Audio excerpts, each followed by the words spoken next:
I want to bring more and more jobs to Newcastle. We've achieved a record level of employment in the UK, but I want those jobs right here.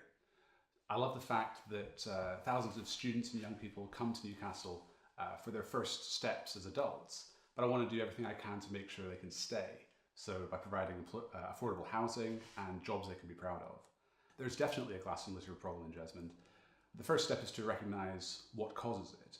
A lot of other parties have said that it's because of lack of recycling bins, as though the sort of person that's breaking into a car at 1 in the morning is really doing it because there's not a blue bin around. We need to call it what it is. It's antisocial behaviour. So we need more police patrols in our parks and around bars. We also need to engage with bar and restaurant owners to ensure that if someone has obviously had too much to drink, they're not served anymore.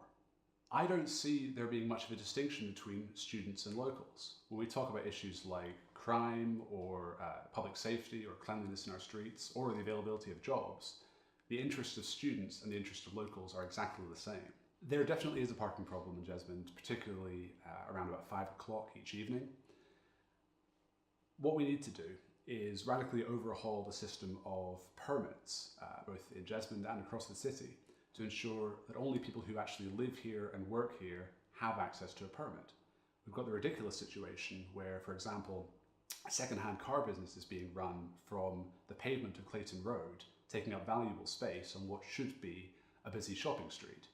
The council has also waged a war against car owners in recent years, implementing one-way systems that do nothing but cause traffic and setting up cycle paths that are barely used. This costs tens of millions of pounds across the city. I'm not saying that cyclists aren't worth spending money on, but when times are tight, the council has to set priorities.